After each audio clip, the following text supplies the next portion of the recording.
Est-ce que quelqu'un peut saluer son voisin de droite et de gauche?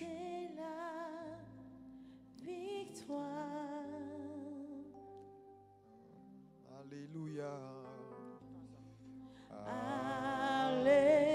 Alléluia.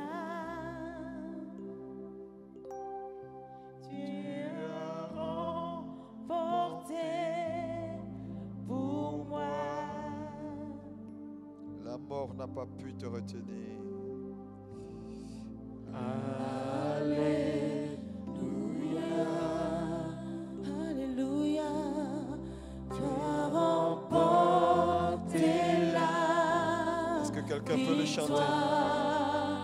Dis Alléluia. La mort n'a pu te vaincre. Alléluia. Oh, toi le roi est levé, assis en majesté, assis en majesté. Toi le roi élevé, toi le roi est levé.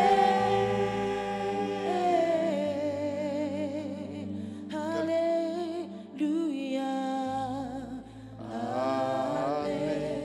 Alléluia.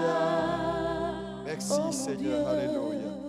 tu as remporté sur la croix, Victoire. sur la croix de Golgotha. Alléluia.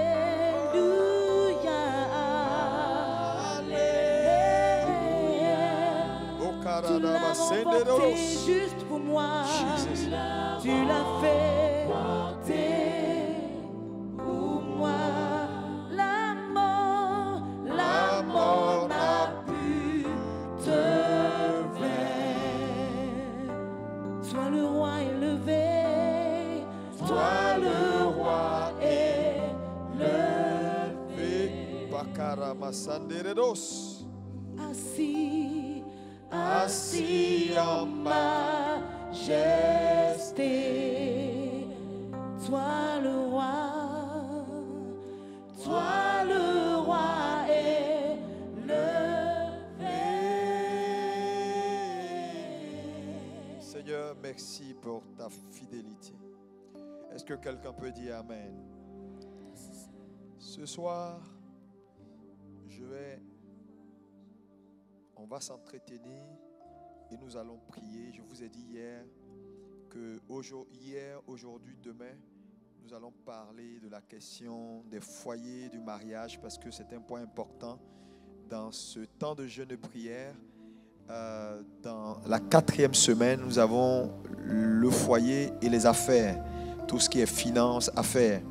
Nous allons donc jusqu'à mercredi prier pour les foyers de cette église. Beaucoup de gens n'ont pas conscience de l'importance d'avoir des foyers stables. Et quand je parle de foyer, de famille, je ne parle pas seulement des gens mariés. Il est important également que les frères et sœurs de l'église se stabilisent, trouvent des hommes, nos sœurs et les frères des femmes, parce que cela est essentiel. Amen. Nous allons faire une lecture dans Éphésiens 5, versets 24 à 27. Et je vais revenir sur certains points que j'ai commencé hier. Et nous allons, alléluia, par la grâce de Dieu, avoir un temps de prière. Éphésiens 5, versets 24 à 27. Amen. Ben, je pense que commence au verset 22, c'est plus cohérent. Alléluia. Femmes, Oui, soyez soumises à vos maris, oui, comme au Seigneur. comme au Seigneur. Car le mari est le chef de la femme, Oui, comme Christ est le chef de l'Église, qui est son corps, et dont il est le sauveur. oui, Or, de même que l'Église est soumise à Christ, les femmes aussi doivent l'être à leur mari en toutes choses. oui. Marie, aimez vos femmes, Uh-huh. comme Christ a aimé l'Église, et s'est livré lui-même pour elle, Oui, afin de la sanctifier par la parole, après l'avoir purifiée par le baptême d'eau, afin de faire paraître devant lui cette Église glorieuse, sans tache, ni ride, ni rien de semblable, mais sainte et irrépréhensible. Amen. Alléluia. Est-ce qu'on peut dire Amen à la parole de Dieu? Asseyez-vous. Et le texte donc que nous venons de lire est un texte important sur le mariage. La première chose, c'est que lorsque nous avons lu hier Genèse, nous avons vu que la Bible a dit dans Genèse, à partir du verset 2, et que Dieu fit donc endormir l'homme et il sorta une femme de la côte de l'homme, ainsi de suite. Donc, le premier point ici que je veux que vous puissiez retenir, c'est que le mariage n'est pas une idée humaine. C'est une idée de Dieu. Je veux que tu notes ça. Le mariage est une idée de Dieu. Parce que c'est Dieu qui a au commencement vu qu'il n'était pas bon que l'homme soit seul. C'est Dieu qui a eu cette pensée. Maintenant, vous allez voir que lorsque Dieu a fait la création, alléluia, il avait dit tout était bon, tout était bon, tout était bon. La seule fois où Dieu va dire il n'est pas bon, où il va parler de façon négative, c'est le constat que dans tout ce que j'ai fait, c'est bon, c'est bon, c'est bon, c'est bon. Mais il y a une tâche. L'homme ne peut pas être seul. Donc Dieu emploie la négation pour la première fois quand il s'agit de la solitude de l'homme. Il n'est pas bon que l'homme soit seul. Donc celui qui a la pensée du mariage, qui a l'idée du mariage ou qui initie le mariage, c'est Dieu. Donc dis avec moi, le mariage est une idée de Dieu. Non, je plante ce décor-là parce que ça va dépendre de certaines choses que je vais dire par la suite. Le mariage est une idée divine ou est une institution divine, est une idée de Dieu. Ce n'est pas une fabrication humaine, ce n'est pas une idée humaine. Alléluia. Alléluia. Voilà pourquoi il est important lorsque nous voulons comprendre le mariage, étant donné que c'est une idée divine, c'est une idée qui vient du ciel, alors il est important d'aller vers Dieu pour comprendre la pensée de Dieu en ce qui concerne le mariage de façon globale. Parce que trop de gens pensent qu'on peut réussir le mariage avec des techniques. Non, non, non, non. Tout ce qui vient de Dieu, c'est un peu comme les fabricants. Vous allez voir que très souvent, quand un fabricant te vend un téléphone, ou tu achètes un téléphone, ou tu prends iPhone, ils vont te dire dans la garantie, si jamais tu envoies ce iPhone sur quelqu'un qui n'a pas la licence pour réparer le iPhone, si on constate que quelqu'un d'autre, qu'un membre de Apple touche à l'appareil, automatiquement ta garantie ne fonctionne plus. Pourquoi?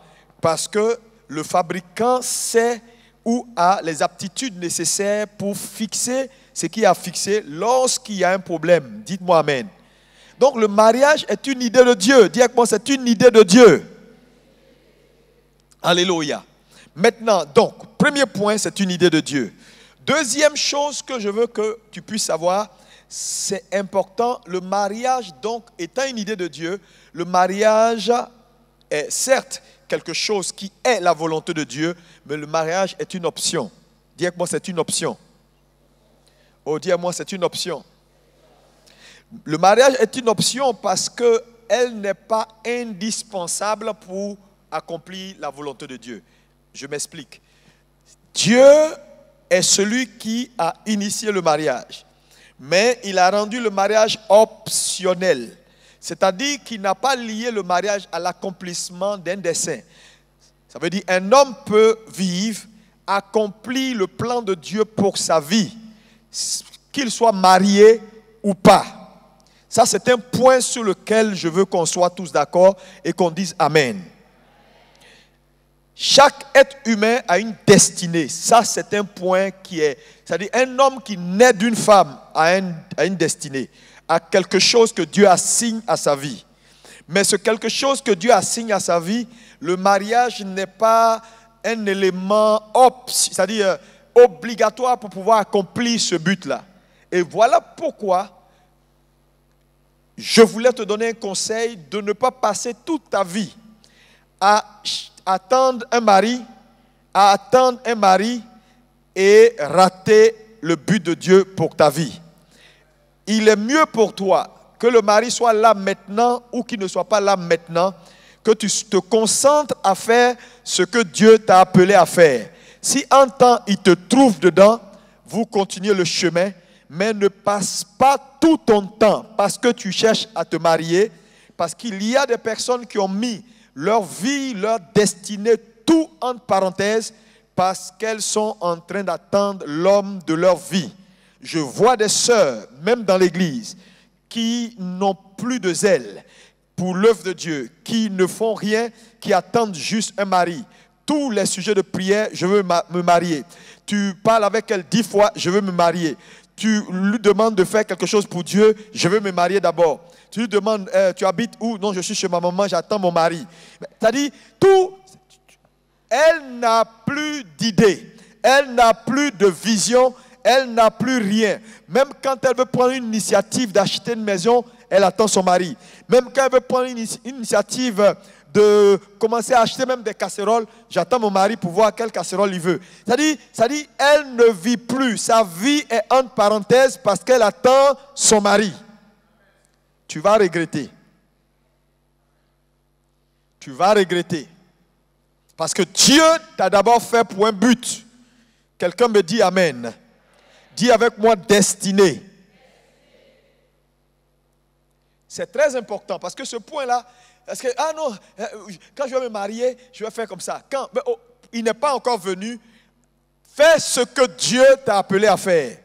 Fais le travail. Même si tu dois bâtir, bâtis. Si tu es appelé à construire des gratte-ciel, construis les gratte-ciel. Si tu dois être directeur général d'une société, sois directeur général. Je veux dire que rien ne t'empêche maintenant même de faire pleinement ce que Dieu t'a appelé à faire. Si l'homme vient se fixer, il s'est fixé. C'est mieux qu'il te trouve à la tâche, qu'il vienne et qu'il te trouve assis.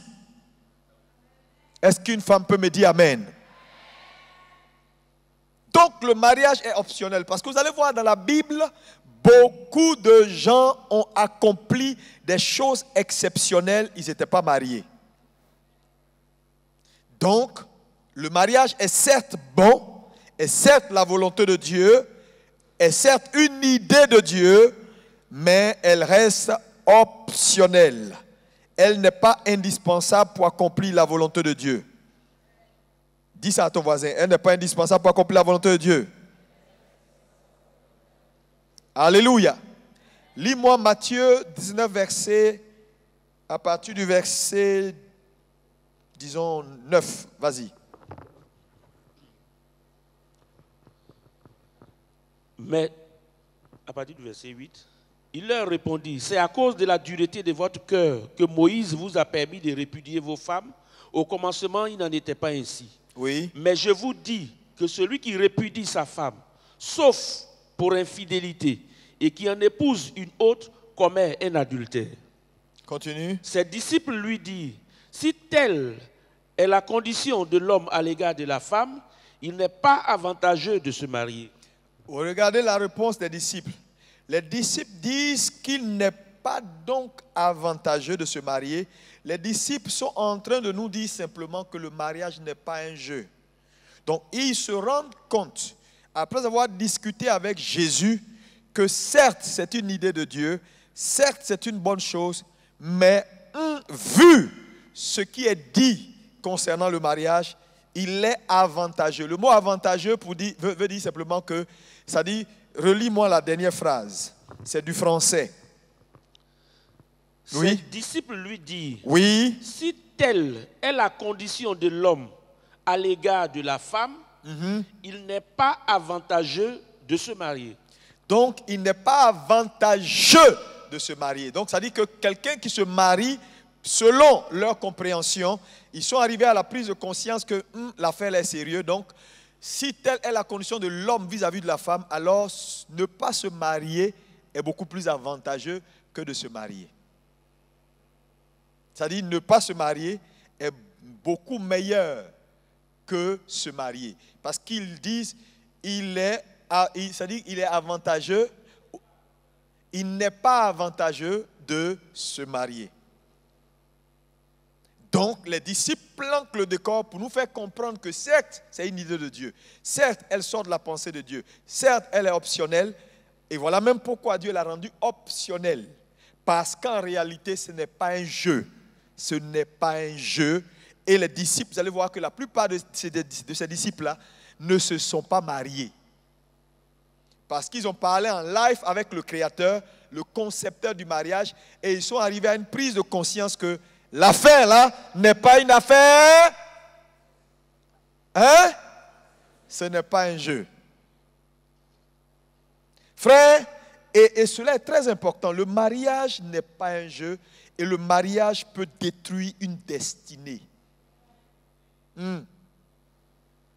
De même qu'elle peut booster une destinée, elle peut détruire toute une destinée. Moi, je connais des gens bien, célibataires, bien réfléchissants, planifiant, ayant une vie correcte jusqu'au jour où ils se marient et sa vie bascule dans l'horreur.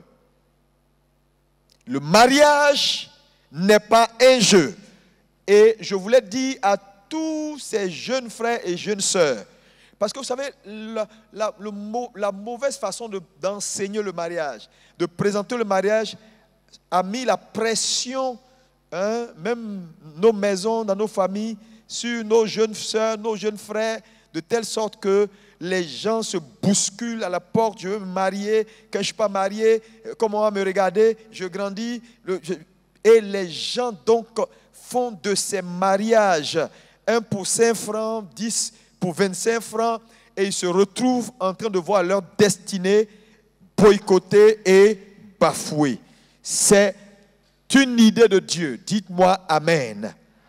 Et si Jésus lui-même, qui est Dieu, n'a pas trouvé nécessaire de se marier, mais il a accompli avec brio sa mission, ça veut dire que c'est inutile de se mettre des pressions.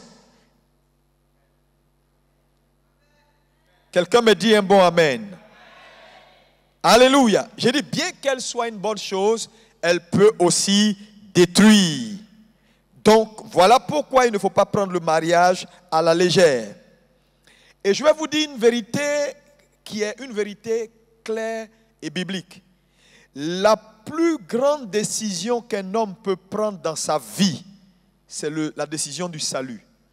La deuxième décision la plus grande qu'un homme peut prendre dans sa vie après le salut, c'est le mariage. Le choix de la personne avec qui tu vas vivre pour toujours. Ça veut dire quoi? Si la décision la plus importante de la vie d'un homme est le salut, et la décision qui suit cette décision la plus importante, c'est la personne avec qui tu choisis de passer le reste de tes jours, alors cette deuxième décision-là ne doit pas être une décision avec laquelle il faut jouer. C'est une décision qui doit être mûrie, réfléchie, priée pendant longtemps. Alléluia. Alléluia. Oui, malheureusement, on se prépare pour entrer à l'université, pour devenir médecin dans la vie, pour être tout, mais peu de gens en réalité se préparent pour entrer dans le mariage, et nous voyons les conséquences aujourd'hui, toutes sortes de mariages chaotiques. Et quand vous allez aujourd'hui, comment on appelle ça, à la justice de Côte d'Ivoire par exemple, vous allez voir que les plus grands divorces où les divorces se succèdent, et la plupart des divorces sont des divorces chrétiens, ce sont des divorces des gens qui se disent soi-disant chrétiens évangéliques. Alléluia.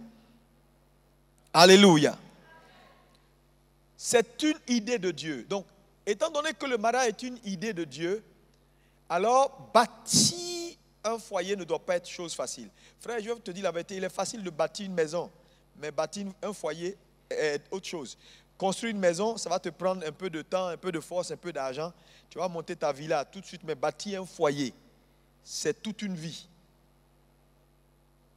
Ceux qui sont mariés peuvent vous le dire. C'est une bataille au quotidien. C'est un travail au quotidien. Et si tu échoues dans la construction de ton foyer, j'ai dit tu peux avorter ta destinée. Dieu peut te dire, mon fils, arrière de moi parce que de ton vivant, voilà. Je connais des femmes et même des hommes qui ont gardé un certain nombre de choses de leur conjoint et ils sont morts avec. parce que la femme a fait quelque chose. Il dit, j'ai pardonné, mais en réalité, il n'a jamais pardonné. À chaque fois qu'il voit la femme dans une position, ça ressort dans son cœur. Un jour, il meurt dans ça là. Et puis, arrivé au ciel, c'est une tache à côté de son nom. Méfiez-vous, le mariage peut te faire rater le ciel. Alléluia. Alléluia. Et la maturité pour aller dans le mariage n'est pas une affaire de oh, pasteur, je commence à avoir 40 ans, je commence à avoir 38 ans. La maturité pour aller au mariage n'est pas une affaire d'âge. Ce n'est pas une affaire de j'ai tel diplôme, j'ai un PhD en économie. Vous allez voir des psychologues, quelqu'un qui est psychologue, quelqu'un qui est même psychiatre, hein, qui a un doctorat ou un PhD en psychologie, mais qui a son 3e mariage. Tu peux te poser la question que lui-même qui est psychologue, donc qui a étudié la science d'étudier comment les gens réfléchissent et qui doit pouvoir avoir un mariage cohérent, il est à son 3e divorce. Donc ce n'est pas le niveau d'étude. Pourquoi? Parce que ce n'est pas une idée humaine. Donc ce n'est pas parce qu'il a été, on dit voilà, c'est un médecin, non, il travaille à la BAD, il est le directeur général de la BAD, ou bien il est tel ministre, donc il a tellement fait de grandes études qu'il doit pouvoir avoir un foyer stable. Non, ça n'a rien à voir avec un foyer stable, le niveau de connaissance que tu as. Alléluia. Est-ce que quelqu'un peut me dire amen? Donc l'âge ou le diplôme ne qualifie pas pour le mariage. C'est la formation et la compréhension de ce qui était dans le cœur de Dieu lorsqu'il disait « Il n'est pas bon que l'homme soit seul ». Est-ce que quelqu'un peut me dire « Il n'est pas bon que l'homme soit seul ». Alléluia. Et donc, le mariage, je l'ai dit tantôt que c'est la première institution. Lorsque vous prenez la Bible, la parole de Dieu, vous allez voir que la première institution que la Bible mentionne, ce n'est pas l'Église. Ce n'est même pas, ce n'est rien de tout ce que vous connaissez dans la Bible, c'est le mariage. Donc, le mariage est la première institution, c'est-à-dire établie dans la parole de Dieu. Maintenant, la question, pourquoi Dieu commence le livre de vie, c'est-à-dire la parole de Dieu, en instituant ou en établissant le mariage comme la première institution avant que toutes les autres institutions que nous considérons aujourd'hui soient. Ça veut dire que le mariage est important et le mariage est le fondement de tout. Et vous allez voir que si vous étudiez en profondeur le mariage, vous allez voir que le mariage est le fondement de tout dans la Bible. C'est pourquoi ce n'est pas une chose avec laquelle on joue. Lorsqu'on parle d'institution, une institution c'est quoi? Une institution, qui peut me définir une institution? Oui. Pasteur Ismaël, qu'est-ce qu'une institution? Une institution c'est quoi?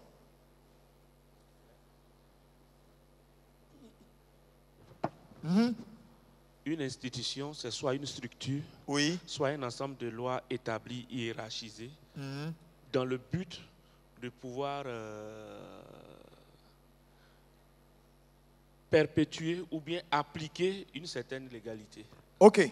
Donc, une institution, vous connaissez, c'est-à-dire une idée, la donnée, c'est un ensemble de lois ou de structures établies pour réguler ou fonctionner. Bon, une institution, c'est ça. On dit, bon, la République de Côte d'Ivoire est une institution. C'est-à-dire la fonction de président de la République est une institution. Quand on dit institution, c'est-à-dire l'institution est toujours au-dessus de l'individu. Ça veut dire quoi? Si le mariage, donc, est une institution, le mariage même est au-dessus des mariés. Parce que regardez, quand un président, le président est élu dans une nation, il vient prêter l'institution au-dessus. Donc le mariage étant une institution, elle est au-dessus de nous. Alléluia. Donc même si c'est nous qui sommes dedans, c'est nous qui avons pris notre femme, on a mis dedans, il y a des choses que le mariage exige. Si nous les acteurs, on ne respecte pas ça, c'est-à-dire l'institution nous disqualifie. C'est pourquoi c'est très dangereux le mariage. Parce que beaucoup de gens qui sont dans l'institution vont être disqualifiés par l'institution au dernier jour. Parce que Dieu ne va pas te regarder pour dire oui, ouais pasteur, ouais, tu étais avec ta femme ou bien mon frère, tu étais avec ta femme. Soumettre à cette institution qui a une idée de Dieu et non une idée des hommes. Mon ami, ce n'est plus vous c'est l'institution. Ton âme même est faible maintenant, on dirait. C'est comme des gens qui s'engagent dans cette institution-là et puis en même temps qui veulent vivre une vie de solitaire. Je dis, ça va te... Les solitaires. Parce que le mot mariage en lui-même veut dire quoi? Veut dire mélanger. Tout le monde dit avec moi mélanger. C'est pourquoi il dit l'homme quittera son père et sa mère, s'attachera. Le mot s'attacher, s'attachera à sa femme. Donc c'est un processus. Devenir une seule chair est un processus. Mais vous devez avoir la prise de conscience que Dieu vous envoie vers le mélange.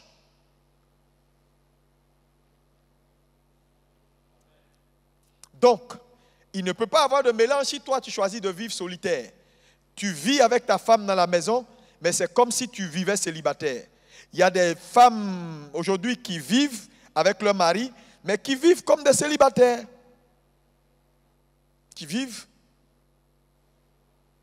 comme des célibataires. Donc, vous voyez, dans la maison, chacun fait ses affaires, chacun est occupé à ses choses, chacun a ses idées.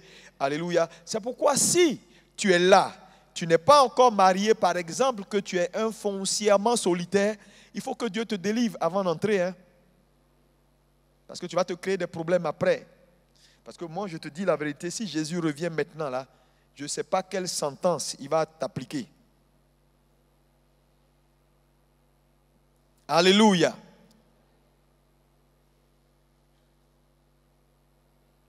Est-ce que quelqu'un peut me dire un bon amen?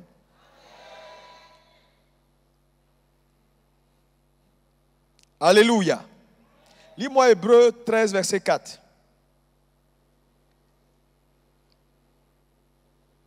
Il y a beaucoup de choses que je veux dire, mais je veux prier en fait. Le temps là est déjà parti.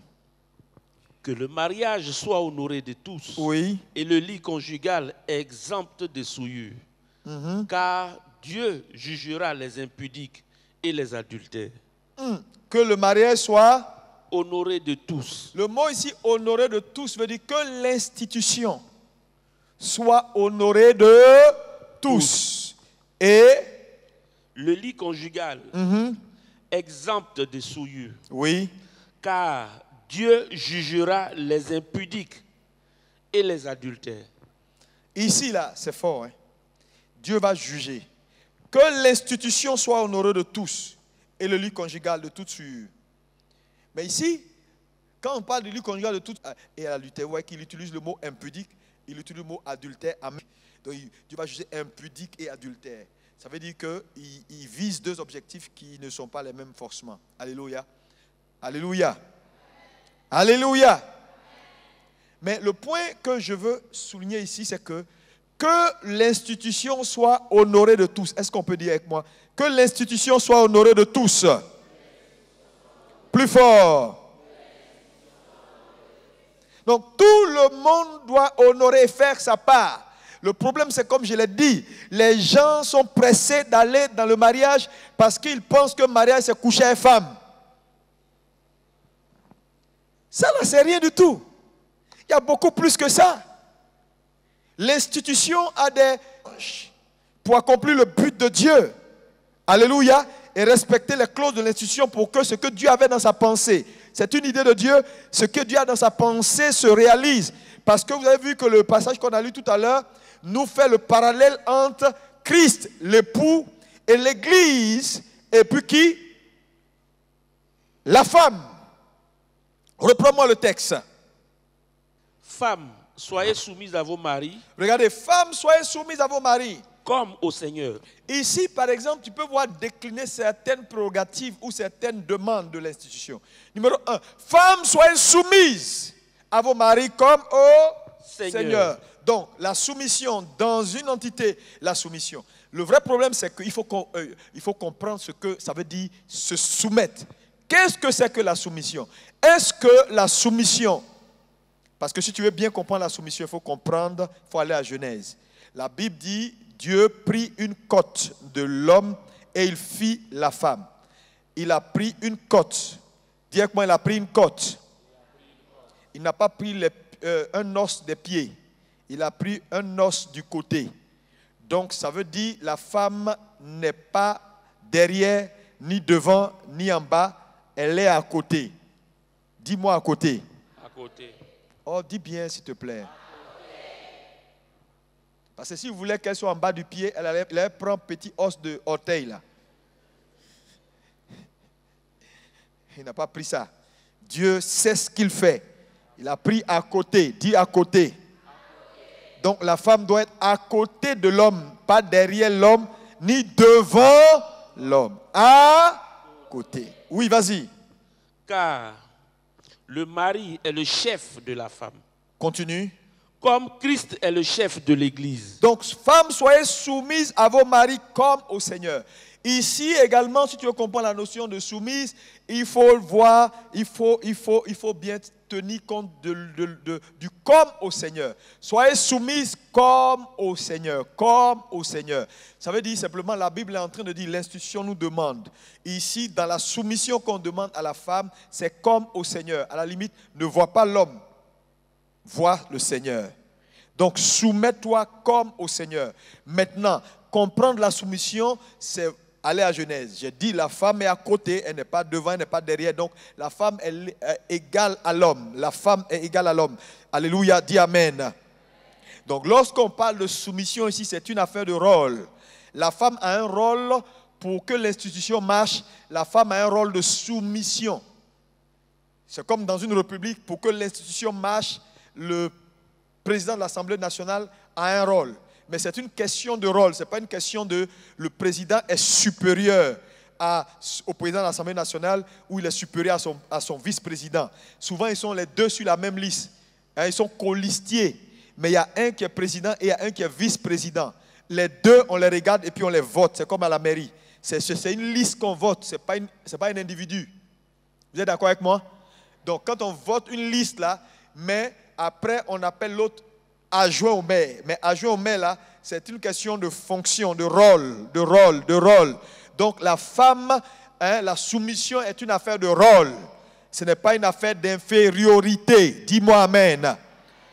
Est-ce que quelqu'un peut me dire Amen? Parce que dans une institution, chaque rôle te confère un pouvoir.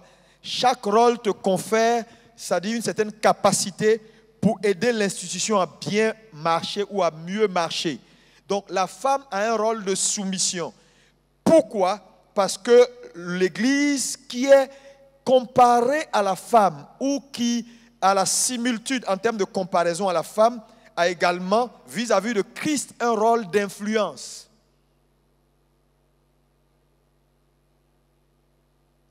Mais tu ne peux pas avoir un rôle d'influence si tu ne comprends pas la soumission. Je ne sais pas s'il y a une femme qui comprend ce que je suis en train de dire. Alléluia. L'Église est dans une position d'influence. Alléluia. Vis-à-vis de Christ. C'est pourquoi elle est soumise à Christ. Soumettez-vous à Dieu. Résistez au diable et il fuira loin de vous. Donc, en réalité, c'est dans notre soumission qu'on a le pouvoir. Quelqu'un me dit Amen. Donc, ce n'est pas de l'assujettissement. Dieu veut donner le pouvoir à la femme. Mais il faut qu'elle joue son rôle de soumission. C'est un rôle. Dis avec moi rôle. Femme, tu vas manquer de pouvoir ou de capacité si tu ne joues pas ta partition de soumission. Donc, une femme qui comprend que la soumission est une fonction et que c'est dans l'accomplissement de cette tâche-là que je gagne en pouvoir, alléluia, elle va se soumettre. Mais l'homme également a un autre rôle pour avoir le pouvoir, ce n'est pas la soumission.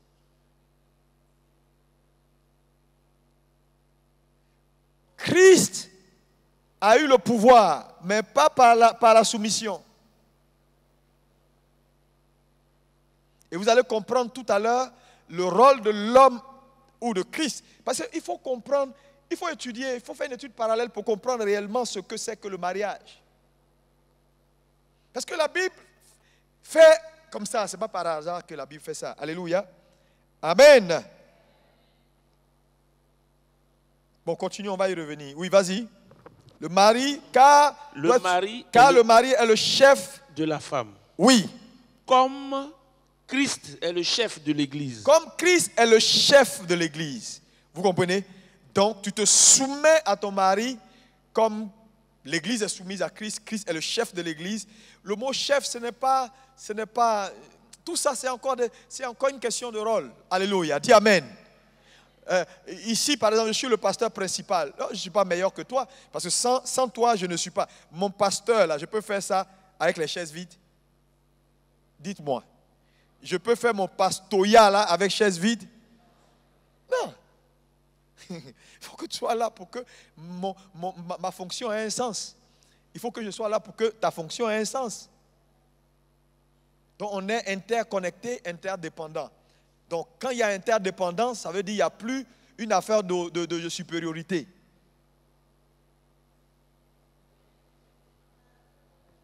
Alléluia, continue. De même que l'Église est soumise à Christ, les femmes aussi doivent l'être à leur mari en toutes choses. Oui. Marie, aimez vos femmes, comme Christ a aimé l'Église et s'est livré lui-même pour elle. Donc vous voyez qu'ici, ici, la prérogative de l'homme, ici il dit Marie, aimez vos femmes. C'est une demande de l'institution. Il dit aimez vos femmes comme Christ a aimé l'Église. Mais il nous explique maintenant ce que c'est que l'Église et ce que l'homme a à faire pour avoir également le pouvoir. Il dit il s'est livré lui-même. Donc ça veut dire que l'amour de l'homme va jusqu'à se livrer, jusqu'à la mort. Donc tu comprends que si dans la première demande pour la femme, l'institution demande que la femme se soumette. Nous, on aime bien prendre ça pour faire drapeau. Et quand on regarde à ce que l'institution demande à l'homme, ce que l'institution demande à l'homme est beaucoup plus compliqué et plus difficile que ce qu'on demande à la femme. Mais vous allez voir que très souvent, on ne fait même pas ce que nous, on a à faire, mais on dit d'être soumise.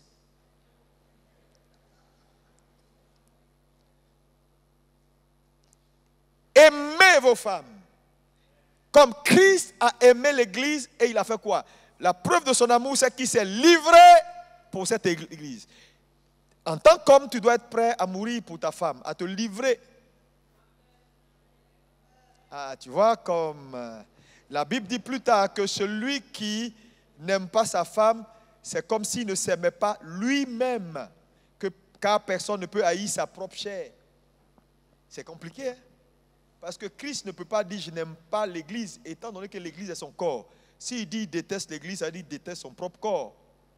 Donc regardez jusqu'à où ça dit Dieu positionne la femme comme étant le corps que tu as, ton corps, parce qu'elle est sortie de toi. Donc un homme qui n'aime pas sa femme est un homme qui ne s'aime pas lui-même. Un homme qui fait du mal à sa femme est un homme qui se fait du mal à lui-même. Voilà pourquoi beaucoup de gens qui fatiguent leurs femmes et qui n'ont pas la conscience ou la compréhension de ce que l'institution demande, s'auto-détruisent sans savoir. Et leur vie n'avance pas vraiment. Même leur ministère n'avance pas vraiment. Parce que quand tu fais souffrir une femme, tu crois que, bon, elle souffre, mais l'institution là te guette. Elle ne souffre pas seulement. Toi, tu vas souffrir plus. Parce qu'à chaque fois qu'elle souffre, c'est comme si tu souffrais. Imaginez-vous. Attends, ton pied te fait mal. Parce que, non, si tu sais que en frappant ta femme, tu te frappes, tu ne vas pas frapper parce que tu n'as pas envie de te faire du mal. La vérité, c'est que quand tu lui fais du mal, elle le ressent physiquement, mais toi, tu endommages ta destinée. Et tu vas le ressentir. Ah, tu vas le ressentir. Tu vas le ressentir. Est-ce qu'une femme peut dire ça?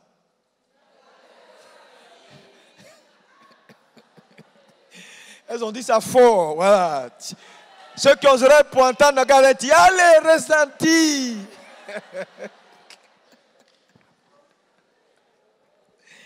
Alléluia. Amen. Oui, pasteur. Marie? Marie, aimez vos femmes Oui. comme Christ a aimé l'Église et s'est livré lui-même pour elle, Oui. afin de la sanctifier par la parole, après l'avoir purifiée par le baptême d'eau, Regardez, et puis continue, oui. afin de faire paraître devant lui cette Église glorieuse, sans tache, ni ride, ni rien de semblable. Ça, c'est grave. Hein? Il dit, tu dois l'aimer. La laver par la parole, sanctifier comme Christ a aimé laver, sanctifier l'Église et la présenter devant lui-même. Sans tache, ni ride, ni rien de semblable. Le mot ni rien de semblable là, écoutez-moi bien.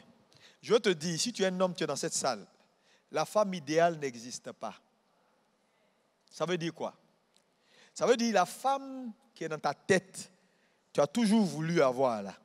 En réalité, tu ne la trouveras jamais. Mais tu as la responsabilité de la faire. Je ne sais pas si tu me comprends. Ok. Quand Dieu met Adam dans le jardin, je vous ai dit, il prépare tout et il met un jardin qu'on appelle Éden. Le mot Éden veut dire présence de Dieu, veut dire environnement, veut dire atmosphère divine. Donc, en fait, Éden n'est pas un lieu, c'est un environnement.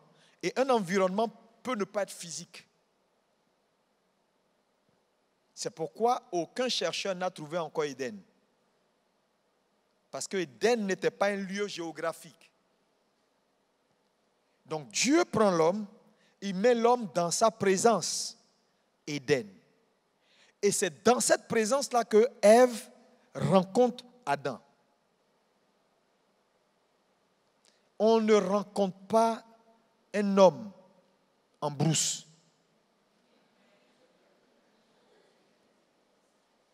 Vous les sœurs,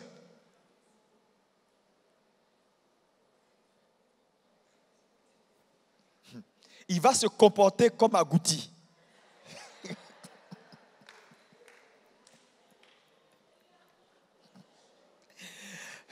Alléluia.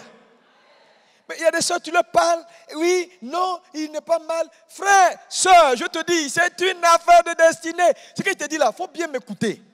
Il y a des gens qui doivent casser leur fiançailles. Je te dis ça. Moi, je te dis, hein, il y a des gens ici, là, tu dois casser ton fiançailles. Si tu t'aimes. Les petites émotions que tu as là, tu vois, c'est ça là tu appelles l'amour. Il faut laisser Satan te blaguer. Tu vas regretter toute ta vie. Je n'ai même pas eu le temps de parler de ce que j'ai dit, je vais te parler là. Un certain nombre de choses. Si tu vois ça dans la vie d'un homme, il faut commencer à courir. Même si tu es à la porte de la mairie, enlève ta chaussure, plie ta robe et puis prends la fuite. Oh. Quelqu'un ne t'a pas encore marié. Il y a des choses. Je te dis, parce qu'il y a des choses là. Quand il commence ça, il va achever. Donc, quand il met l'homme là, c'est dans sa présence. C'est là-bas que la femme trouve Adam. Ce n'est pas dans la brousse. Toi, tu quittes la présence de Dieu pour aller au champ pour chercher Marie. Non, il n'est pas mal. Il ne déteste pas Dieu.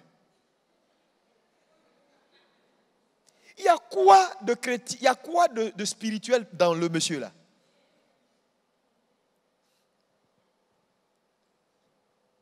Tu vas avorter ta destinée. Tu vas avorter ta destinée. Et souvent, tu sais, quand si Dieu t'aime trop, il va te fatiguer un tout petit peu pour t'amener juste à comprendre qu'il veut te sauver.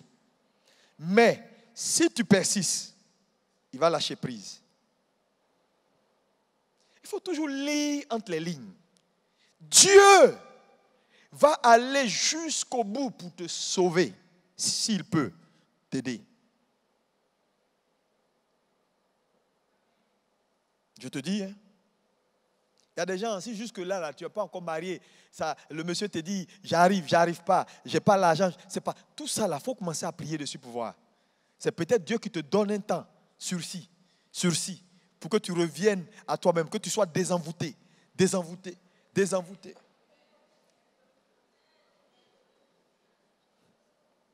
Je te dis.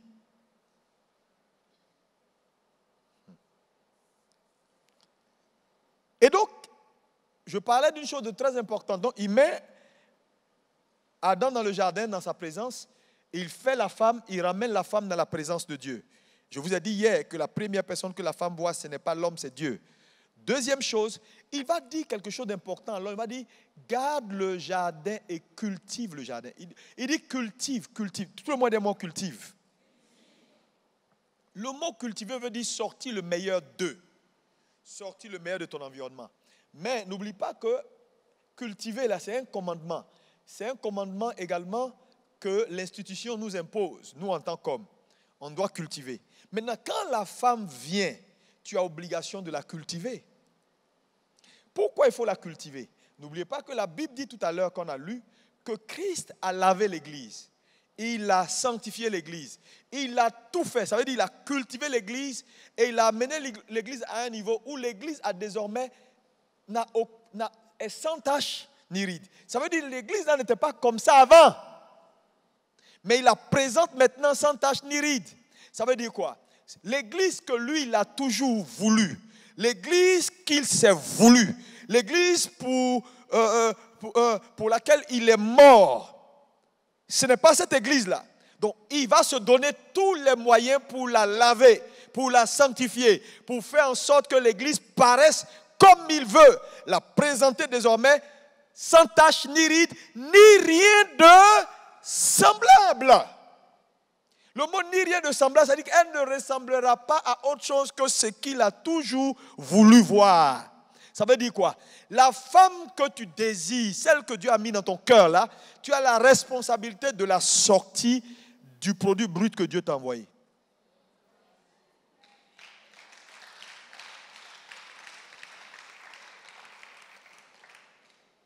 C'est un produit brut. Tu dois la sculpter. C'est ta responsabilité. Si tu n'aimes pas la façon dont elle s'habille, parce que son style ne te plaît pas, il faut décaisser. C'est là où on voit l'homme.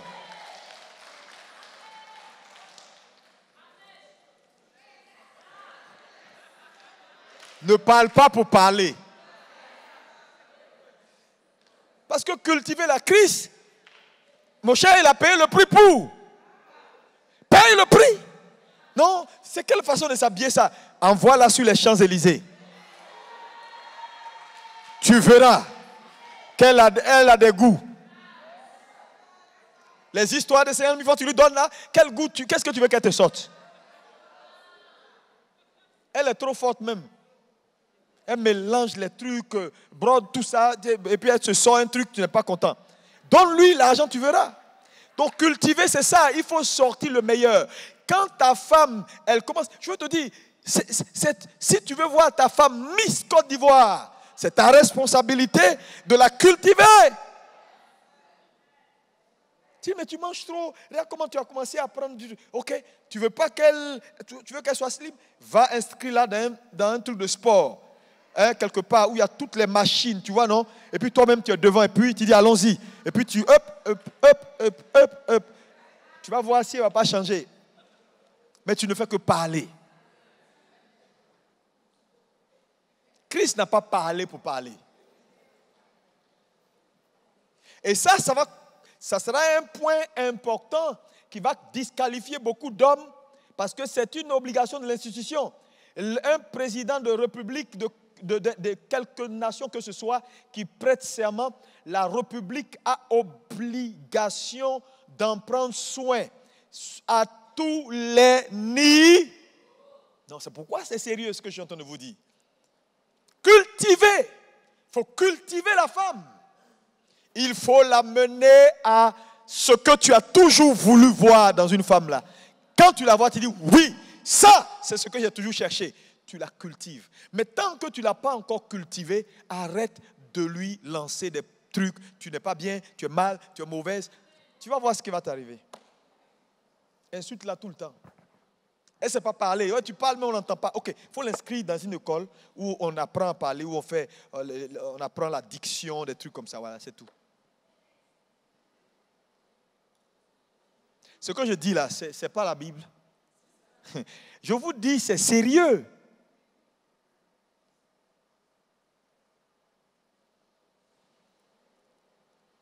Ta femme, quand elle regarde sa garde-robe là, 100% ça doit être toi. Mais oui. Quand tu n'aimes pas, tu changes. Tu dis voilà 500 000 francs ou 1 million. Change-moi ces trucs-là dans 2 jours. Ça, c'est un homme. Tu vas voir si elle ne va pas te respecter. Parce que je te dis, si tu ne fais pas ta part, ne lui réclame pas soumission.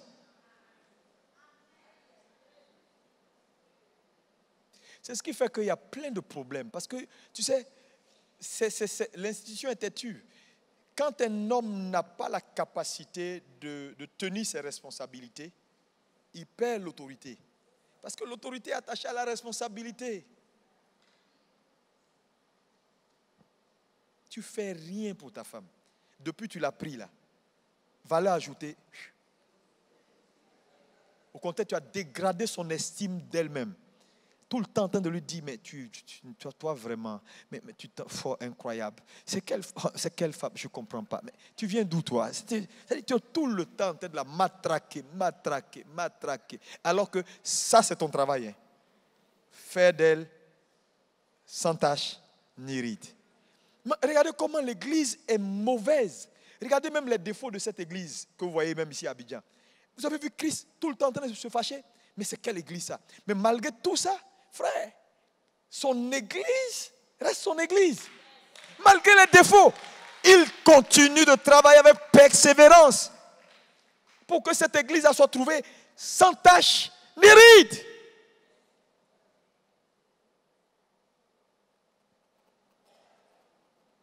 Et c'est parce qu'il est fidèle à sa tâche que nous lui faisons confiance. Mais oui, ta femme va perdre confiance en toi si tu ne sais pas la cultiver. Chaque matin, tu es une soeur, tu es mariée, tape ton mari, réveille-toi, tu dis, chérie, cultive-moi. J'ai besoin de fleurir.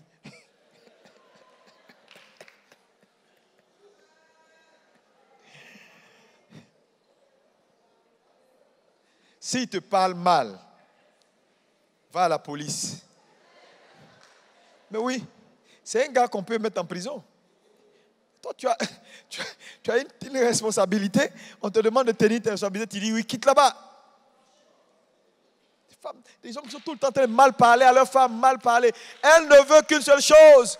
Elle veut simplement que tu fasses ce que tu as à faire. Alléluia! Et dans cultiver, il y a beaucoup de choses. Si on veut faire, on ne va pas finir. Alléluia, il y a l'attention, il y a la communication, il y a remettre ta femme en confiance, il y a quoi encore, c'est-à-dire lui donner d'avoir l'estime d'elle-même, lui dire qu'elle est la meilleure, que vraiment, sans elle là, la vie n'a plus de sens, et que quand elle quitte là, tout est blanc noir devant toi. Je suis un poème, hein? Un poète des temps modernes. Ça ne m'arrive pas souvent, mais de temps en temps. Alléluia. Vous comprenez? C'est important. Quand ta femme est contente, c'est comme quand tu cultives ton jardin, tu en manges des fruits qui sont très bons. Hein? Quand tu as ton champ et puis tu prends soin de ça là, il te donne les meilleures productions. Sinon, tu ne vas rien recevoir de bon de ta femme. Donc, les hommes qui disent, ma femme, je ne sais pas, ça fait 10 ans qu'on est mariés, mais incroyable. Comportement zéro. Elle est bizarre. Mais non, c'est parce qu'en réalité, tu ne prends pas soin du champ qu'elle est. Donc, c'est les épines qui ont poussé là qui te piquent.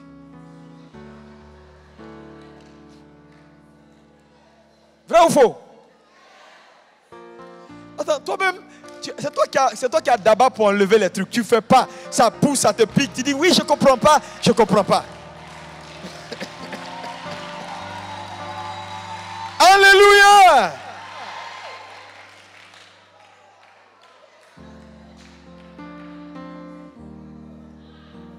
C'est vraiment important. Vraiment important. Cultiver. Dieu va toujours te donner une femme non accomplie. Parce que ta responsabilité, c'est de l'aider à s'accomplir. Et ça, un homme qui ne comprend pas ça a raté l'institution. Attends que ta femme n'est pas. Non, elle ne sera pas parfaite. Non, non, non, non, non, non. Jamais de la vie.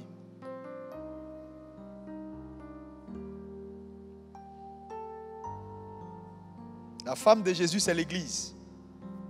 Tu veux comprendre la relation homme-femme, comprendre la relation Jésus et son Église.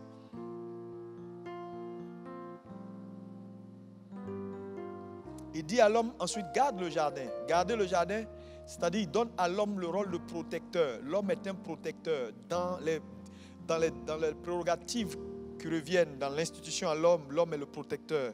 Gardez, gardez, gardez. Le protecteur, le protecteur. L'homme est le protecteur. Quand une femme ne se sent pas en sécurité quelque part, c'est fini. Parce que la femme a besoin d'amour, de respect, de sécurité. C'est à toi qu'ils ont donné le rôle. Je te dis la vérité. C'est pourquoi Dieu a... Vous savez pourquoi c'est comme ça? Tu veux savoir pourquoi?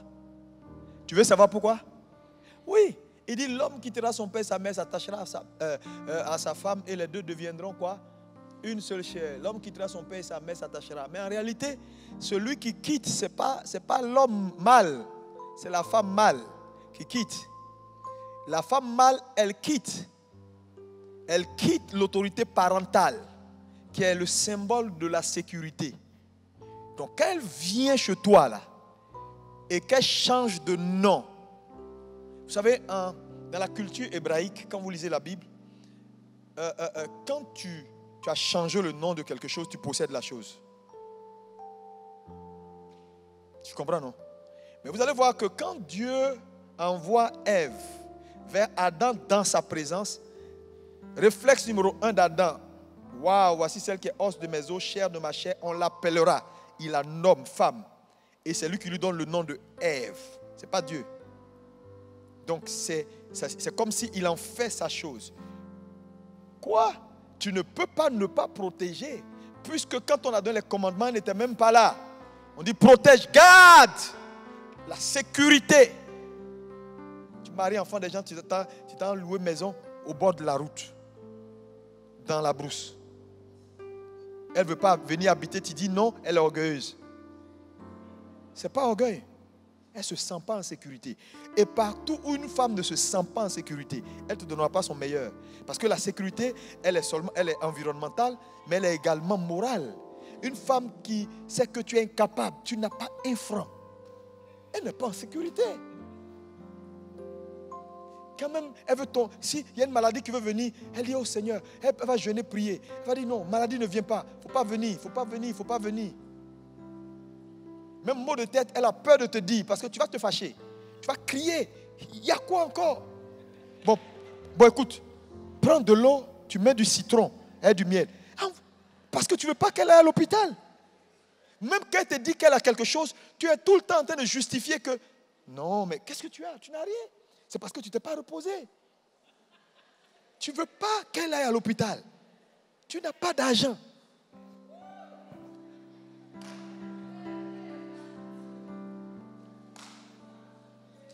On connaît des hommes qui ont tué les femmes. Parce que la pauvre femme est arrivée à un point où elle ne peut même plus décliner un mal qu'elle a à son mari. Parce qu'il va passer son temps à crier. Pour dire oui, on ne comprend pas. Toi, tu sais la situation, c'est la rentrée bientôt. Et moi, je ne sais même pas comment être. Et puis tu es venu encore, ton affaire de tu es mal. Tu as mal où? Tu as mal où? Tu as mal où? Oui, tu as mal où?